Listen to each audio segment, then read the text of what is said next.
Dans la question 27 du CE1D mathématiques de 2019, nous parlerons billes et partage équitable. Des problèmes comme celui-ci, utilisant les opérations mathématiques, ce n'est pas rare au CE1D, et on en retrouvait notamment en 2014 et 2015. Le problème est dit. Dans la cour de récréation, 20 élèves doivent se partager 302 billes. Ali, un élève du groupe, propose: partagez-vous équitablement le maximum de billes. Je prendrai celles qui restent. Détermine le nombre de billes qu'Ali recevra, écris tous tes calculs. C'est bien gentil de le lire, mais si tu comprends pas bien le problème, tu sais pas le résoudre. En fait, cet énoncé, il dit quoi? Il dit, tu as 20 élèves et 302 billes. Et parmi ces 20 élèves, il y en a un qui s'appelle Ali. Il va se mettre sur le côté et dire aux 19 autres: écoutez les billes, vous les répartissez entre vous, et moi, bon prince que je suis, je me contenterai des quelques-unes que vous n'avez pas à répartir. Il n'y a pas de problème, je prends juste les miettes, ça me conviendra. On va voir qu'en fait, Ali, il est pas si sympa que ça, il est surtout très futé, et que ses copains, il va un peu les escroquer. Dans notre problème, on nous parle de partage équitable, et quelle est l'opération mathématique qui effectue des partages équitables? C'est la division. En fait, on a 302 billes à partager entre 19 personnes, on a donc 302 à diviser par 19. Si ce passage de partage à diviser, ça ne te parle pas, je t'invite à aller voir la vidéo sur la division euclidienne, c'est indispensable pour ce qu'on va faire par la suite dans cette vidéo aussi. Bon, 302 divisé par 19, c'est pas facile à faire. Relax, on est dans le livret 2, tu sors ta calculatrice, tu tapotes et tu découvres que ça fait 15,894734 et plein de chiffres près de la virgule, en fait ça ne s'arrête pas. Mais en fait, toute cette partie décimale, tu t'en moques un petit peu, parce qu'évidemment, on va pas casser les billes pour donner les morceaux de billes. Cette partie décimale, c'est le fameux reste qui va s'accumuler pour donner les billes que va récupérer Ali. Parce que finalement, dans 19 élèves, ils veulent des billes entières, et en l'occurrence, ils en ont 15 par élève. 15 billes entières par élève. Ok, mais si chacun de mes 19 élèves reçoit 15 billes, je distribue combien de billes en fait? Eh bien, tu distribues 19 fois 15. 19 élèves qui reçoivent chacun 15 billes. Et 19 fois 15, ça fait 285 billes déjà distribuées. Sur mon paquet de 302 billes, j'en distribue 15 à chacun de mes 19 élèves, ça fait 285 billes distribuées. Oui, mais il en reste combien pour Ali alors? Eh bien, il va falloir retirer ces 285 des 302. Et quelle est l'opération mathématique qui effectue un retrait, qui fait qu'on enlève? C'est bêtement une soustraction. 302 moins 285, 17 billes. Eh bien voilà, c'est terminé. Ali recevra 17 billes, les 17 billes qui restent, après avoir distribué 15 billes à chacun de nos 19 élèves. Tu remarqueras qu'Ali c'est un petit malin, parce que tout le monde en a reçu 15 et lui il en a 17. Avec sa phrase de grand prince qui dit: oh, pas de problème, c'est bon, prenez-les, moi je prendrai les quelques-unes qui restera, vous souciez pas de moi. Finalement il est très malin, il avait calculé avant tout le monde, s'était bien rendu compte que quand tout le monde en aurait 15, il allait avoir des miettes qui allaient s'accumuler et que lui il aurait les 17 qui restent. Cette méthode de résolution, elle est super pratique parce que tu utilises la calculatrice et que la calculatrice, c'est facile, t'as pas à faire le calcul. Tu tapotes un petit peu pour diviser par 19, tu tapotes un petit peu pour faire 19 fois 15, tu tapotes même pour la soustraction, t'as tout qui se met rapidement et t'as la bonne réponse et tu risques pas de te tromper vu que tu passes par une calculatrice. Cependant, elle nécessite de bien comprendre le concept de la division, que la division c'est un partage et que les miettes qui restent, les décimales, c'est ce que Ali va recevoir, que pour savoir combien de billes on a distribué, il faut multiplier par le nombre d'élèves. Si tu as bien compris tous ces concepts mathématiques, passe par la calculatrice, il n'y a pas de problème. Si tu as tout compris tout ce que je viens de faire là, tu n'as pas besoin de voir la suite de la vidéo, tu peux directement aller à la fin pour voir le joli gif qu'on t'a réservé. Cependant, si tu te dis oui ok avec l'explication là j'arrive à le faire, mais moi, cette histoire de partage, de division, puis après la soustraction et tout, j'y aurais pas pensé, relax, j'ai une autre méthode qui va être un peu plus laborieuse, un peu plus difficile à mettre en place, mais beaucoup plus simple à comprendre.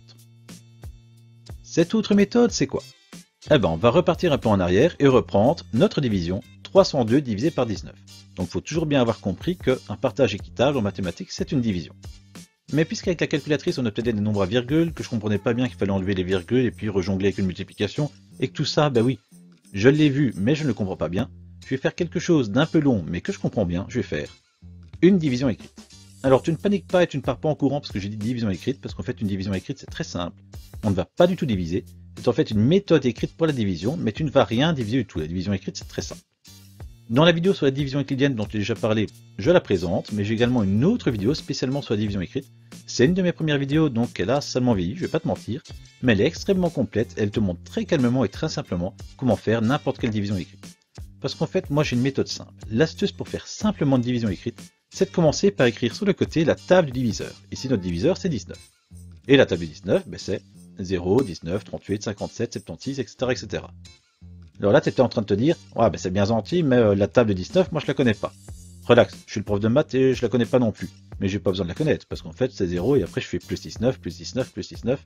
Ouais, mais plus 19, c'est pas toujours évident. Ok, ben, c'est pas grave. On est dans le livret 2, tu prends ta calculatrice et tu fais plus 19. Et tu recopies simplement les réponses. Jusqu'au moment où tu obtiens 190, comme ça tu es certain d'avoir 10 étages dans ta table de 19 et tu auras tout ce dont tu auras besoin pour notre division écrite. Et là, ben, c'est parti. Alors je t'explique pas la division écrite en long et en large, parce qu'encore une fois, j'ai d'autres vidéos qui le font et qu'ici, ben, on essaie de résoudre un problème, pas de t'expliquer la division écrite, parce que quand même l'autre vidéo, il y en a une qui fait plus de 20 minutes pour montrer tous les détails, et je vais quand même pas prendre 20 minutes pour faire ce problème. Donc je fais la version un peu plus courte et plus pragmatique pour résoudre ce problème-ci. Et là, dans ce cas-là, je me dis, ben, tiens, 19, je vais pas le mettre dans 3, parce que je peux le mettre dans 30. Et combien de fois 19 il va dans 30? Eh ben, je pars de l'étage 0, et il y va une fois... Ah non, pas 2. Non, 2, je serai à 38, c'est beaucoup trop. Je peux pas prendre 38 quand j'ai que 30, par contre, je peux prendre 19. Je m'arrête à 19 fois 1, à 19. 19 fois 1, j'écris le 1. Et je recopie le 19 qui est au-dessus de mon rectangle jaune, en dessous du 30, voilà. C'est quoi l'opération que j'effectue maintenant? J'effectue une soustraction. 30 moins 19, on a 11. Dans la division écrite, tu vas refaire ça à chaque fois. Donc tu vois, finalement, pas de stress. Pour faire la table de multiplication, j'ai fait une addition. Ensuite, j'ai fait une soustraction. Et de toute façon, encore une fois, tu as la calculatrice. Donc te stresse pas, tu fais tout à la calculatrice, tu as les bonnes réponses et tu continues.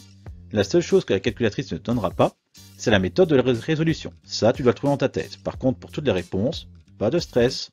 Calculatrice, on a la réponse. Quand je suis arrivé là, ben je descends le 2. Voilà.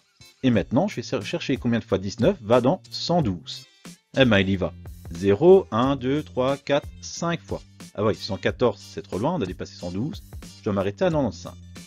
19 va donc 5 fois dans 112. Je fais 112 de 95 et je fais le moins, exactement comme avant. 112 moins 95, calculatrice s'il le faut, ça fait 17. Et à présent, j'ai plus aucun chiffre à descendre. Ben non, encore une fois, les billes, je peux pas les casser en deux, donc je peux pas aller dans les nombres à virgule. Et 19, je peux pas le mettre dans le 17. Eh ben, c'est terminé. 302 divisé par 19, ça fait 15. Et il y a ce 17 qui est là. Ce 17, en fait, ben, je ne sais pas l'utiliser. Rappelle-toi, dans une division écrite, c'est ce qu'on appelle le reste. Et le reste, attends un petit peu, ça tombe bien, ça, parce que reste, Ali, il a justement dit qu'il prenait celle qui reste. Et il reste combien de billes? Il en reste 17. Et ben voilà, tu vois, c'est les mêmes mots. Il reste 17, Ali prend celle qui reste. Ali recevra 17 billes. Je trouve personnellement que cette méthode avec les divisions écrites, elle est plus facile à comprendre. On voit mieux ce qu'on fait. On voit mieux qu'à un moment, on obtient un reste et que ce reste, vu qu'Ali a dit qu'il prenait celle qui reste, c'est justement ces billes-là qu'il faut prendre. Clairement, les personnes qui ont rédigé cette question du CE1D, ils s'attendaient à ce qu'on fasse ça. C'est d'ailleurs pas pour rien qu'ils ont utilisé des mots comme reste, comme partage pour indiquer la division, et comme reste pour dire tu prends le reste de la division. C'est clairement une question qui amène la division euclidienne. Tu veux faire de la calculatrice parce que c'est plus simple, il n'y a aucun problème, vas-y, en plus c'est plus rapide. Mais si tu comprends pas très bien, fais la division euclidienne, tu obtiens des bonbons bien nets avec des mots comme reste, et vu qu'Ali prend celle qui reste, je sais que je me répète, tu as directement la réponse qui te sautera aux yeux. Et ben voilà, c'est déjà tout. Que tu passes par une méthode ou par l'autre, tu découvres assez rapidement qu'Ali recevait 17 billes. On remarque quoi dans ce problème?